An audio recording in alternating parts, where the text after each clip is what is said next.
Hi friends, ఎప్పుడు యవ్వనంగా ఉండడం ఎవరికి ఇష్టముండో చెప్పండి.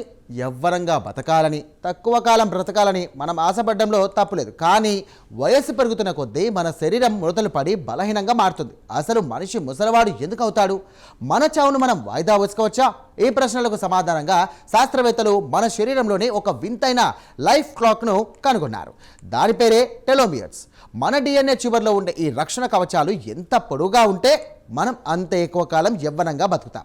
ఒకవేళ అవి తగ్గిపోతే మృత్యువు మన తలుపు తట్టినట్టే.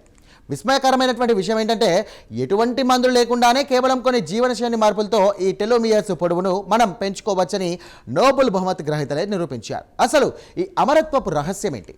ఈ ఇన్వెస్టిగేషన్ ఫీచర్లో మన కణాల లోపల దాగి ఉన్నటువంటి ఆ మృత్యు గడియారం రహస్యాలను ఛేదిద్దాం. ఫ్రెండ్స్, అసలు టెలోమియర్స్ అంటే ఏంటి? మన షూలే చివరన ఒక చిన్న ప్లాస్టిక్ క్యాప్ ఉంటుంది కదా, అదే లేస్ విడిపోకుండా ఎలా కాపాడుతుందో మన క్రోమోజోమ్స్ చివరన ఉండే ఈ టెలోమియర్స్ మన డిఎన్ఏ విడిపోకుండా అలా కాపాడతాయి. మన కణాల విభజన చెందినటువంటి ప్రతిసారి ఈ టెలోమియర్స్ పొడవు కొంచెం కొంచెం తగ్గుతూ ఉంటుంది. అవి పూర్తిగా అరిగిపోయినప్పుడు కణం చనిపోతుంది. దీన్నే మనం వృద్ధాప్యం అని పిలుస్తాం. నోబెల్ విజేత ఎలిజబెత్ బ్లాక్ బర్న్ తన పరిశోధనలో ఈ టెలోమియర్స్ పొడవును కాపాడుకోవడం ద్వారా మన రోగాల బారిన పడకుండా ఎక్కువ కాలం జీవించవచ్చని తేల్చేశారు. మరి ఈ టెలోమియర్స్ అరిగిపోకుండా ఉండాలంటే మనం ఏం చేయాలి? శాస్త్రవేత్తలు సూచిస్తున్నటువంటి 4 ముఖ్యమైన సూత్రాలు ఏంటో ఇప్పుడు తెలుసుకుందాం. మొదటిది, ఒత్తిడి తగ్గించుకోవడం. విపరీతమైన మానసిక ఒత్తిడి మన టెలోమియర్స్ను అగ్నిలో పోసిన నెయ్యిలా కరిగించేస్తుంది. మెడిటేషన్, యోగా చేసేవారిలో టెలోమారేజ్ అనే ఎంజైమ్ పెరిగి టెలోమియర్స్ పొడవును మళ్ళీ పెంచుతుందని తేలింది. రెండవది, వ్యాయామం. కనీసం రోజుకు 30 నిమిషాల నడక లేదా వ్యాయామం మన కణాలను యవ్వనంగా ఉంచుతుంది. శారీరక శ్రమ చేసేవారికి టెలోమియర్స్ ఏ పని చేయని వారికంటే చాలా పొడవుగా ఉంటాయి. ఇక మూడవది, ప్రశాంతమైన నిద్ర. రోజుకు 7 నుండి 8 గంటల గాఢ నిద్ర మన డిఎన్ఏను రిపేర్ చేస్తుంది. నిద్ర లేని మనుషుల్లో టెలోమియర్స్ వేగంగా అరిగిపోతాయి. నాలుగవది, ఆహారం.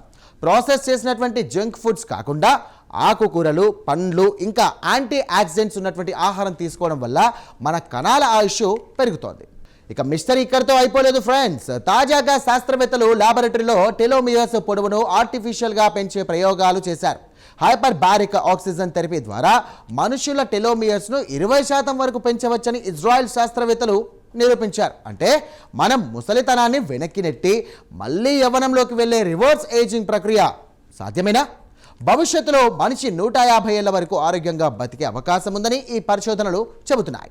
నిజానికి టెలోమియర్స్ అనేవి మన చేతిలో ఉన్న జీవన గడియారాలు. మనం ఎంత ప్రశాంతంగా ఆరోగ్యంగా ఉంటే మన ఆయుష్ అంత పెరుగుతుంది. చావును మనం పూర్తిగా ఆపలేకపోవచ్చు, కానీ ఆ మృత్యువును దరిచేరనివ్వకుండా మన కణాలను జాగ్రత్తగా కాపాడుకోవచ్చు. సైన్స్ ఇంకా ఈ దశగా ఎన్నో అడుగులు వేయాల్సి ఉంది. చూసారు కదా ఫ్రెండ్స్, మీ ఆయుష్ను పెంచుకునే ఈ టెలోమియర్స్ రహస్యం గురించి మీ అభిప్రాయం ఏంటి? 150 ఏళ్ల వరకు బతకాలని మీకుందా? కామెంట్స్లో చెప్పండి. వీడియో నచ్చితే లైక్ చేయండి. మరిన్ని గ్రిప్పింగ్స్ ఇన్వెస్టిగేషన్స్ ఫీచర్స్ కోసం ఇప్పుడే సబ్స్క్రైబ్ చేసుకోండి.